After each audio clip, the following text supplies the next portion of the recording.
Kiwi company Oritain is a global leader in origin verification, and it's virtually doubled revenue every year for the past 5 years. Joining me now is Chief Executive and one of the shareholders, Grant Cochrane. Well, welcome, Grant. Thank you very much. Can we start with what Oritain actually does and what areas it's now involved in? Sure.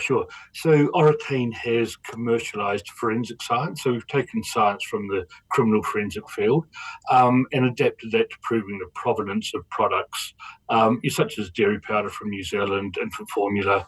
And the way we do that is every product is a product of its environment. So, for example, if you were to take my hair now, the scientists would be able to tell me that I've been in New Zealand. Prior to that, I've been in Switzerland. Prior to that, I've been in England. And that's because all products absorb the natural environment. The water I'm drinking here in Dunedin will have different hydrogen isotopes. The distance from the coast, there'll be different sulfur levels to in Switzerland. So it's forensic science. So, for example, our scientists were involved with the 1080 case in New Zealand, where 1080, where there was an extortion case, and we were able to prove where the poison came from, where the 1080 came from.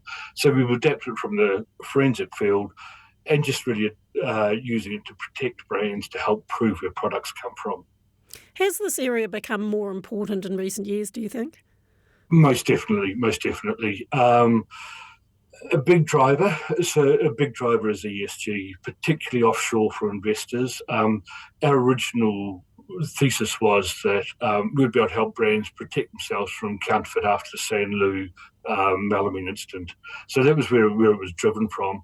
But now what we're seeing is investors and directors are really worried about investing in companies that are either damaging the environment through deforestation, they've got poor labour practices or poor governance around what they do with communities. So we're seeing a tremendous growth in investors focusing on ESG, and that's flowing down to companies where they've got to prove where their products come from. So in the UK, we saw an example of Boohoo, which is a brand that was caught having slave labour in their supply chain. From an investor, that's bad news. So the company's been around a long time, Grant, but has it really taken off since it started looking at exports, which is in more recent years? Yeah. So the last 7 years, our compound annual growth is 95%. So we've been basically doubling every year. Currently, our revenue is 80% generated offshore. So from my point of view, it's a great case study for New Zealand. We don't want to be exporting 40-foot containers or logs. We want to export a service. So from a New Zealand Inc. point of view, we've got some brilliant, talented people in New Zealand. We have a staff of about 80 here. We have 25, 30 PhDs. So we've got really highly qualified New Zealand staff exporting a weightless service into America, Asia, Europe. So love that business model, but it's been driven by large multinationals are buying our serviced out in Dunedin. You've had a lot of involvement with the cotton industry, and obviously in recent times there's been a US embargo on cotton from a certain province in China. Can you talk about how much impact that's had on the business and how? Look, I think it's created greater awareness around the provenance of products. People need to know where their products are sourced. So it's just another one of the regulatory requirements to know where your product comes from. Definitely we're seeing more and more trend. Yeah, we're also seeing issues, say Ukrainian grain. We're seeing issues around products out of countries such as Russia with oil and timber and so forth. So more and more we're seeing regulators focusing on the origin of products and demanding companies know where their products come from. You're also acting for cotton growers and apparel manufacturers. How hard is it for them to prove their traceability in that area? Look, these are really complicated supply chains, and it's not just cotton. Coffee, cocoa, soy, palm is another really big one. It's really complicated supply chains. We're one specific tool that helps people shine a light on their supply chain. The fact is, if you don't know the origin of your product, you can't make any other claim. So we're one very specific tool, but these supply chains are really complicated. They're really difficult to get into, to understand. There's a lot of trading going on. So technologies such as blockchain and others are really good, but they're very difficult to implement in such an environment. So this is just one tool of many, but it's a very specific tool that is adds value to clients. You apply the science to food, fibre and pharmaceuticals. Which of those areas brings in the most revenue? It's relatively evenly spread. So probably pharmaceuticals is a big growth area for us, but we're also seeing other products such as gemstones, the extractives. Timber is another big one that we see a lot of growth coming in around deforestation, illegal forestry, illegal logging. So relatively well spread out. And that diversification, I should imagine, is a good thing to have, isn't it? But Yeah, can you it's a give key. us any examples of projects you've worked on recently, particularly with New Zealand companies? Um, Looks like we've got some fantastic New Zealand customers on board.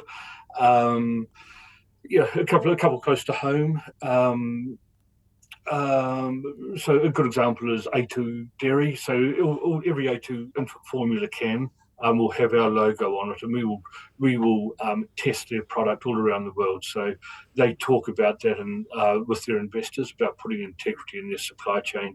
Country Road is a famous Australian brand. If you go and buy one of their merino wool jerseys, you'll see in the logo an Oritain logo. So we work with them to help protect and promote their brand.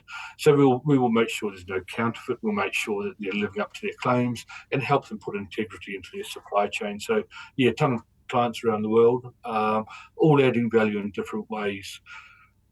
I think we spoke about the metric that we were growing at 95% compound annual growth. We're hugely proud of that, but the other 95% we're even prouder of is our client retention rate. So that's sitting at 95%. So we find that once we work with clients, we really add value for them and demonstrate our value. So incredibly proud of that. What are some of the barriers that the company faces? What keeps you awake at night? Um, uh, Scaling up is very, very difficult. It's like doubling every year. We've now got 140 staff around the world. The complexity of scaling up is difficult. There's no playbook. There's no company we can compare ourselves to. So we have to face that challenge head on by employing some of the best people we can around the world. We've got an outstanding Chief Marketing Officer, Peter Cullinane in New Zealand, from Lewis Road Creamery and Saatchi fame. We've got some brilliant talent in America.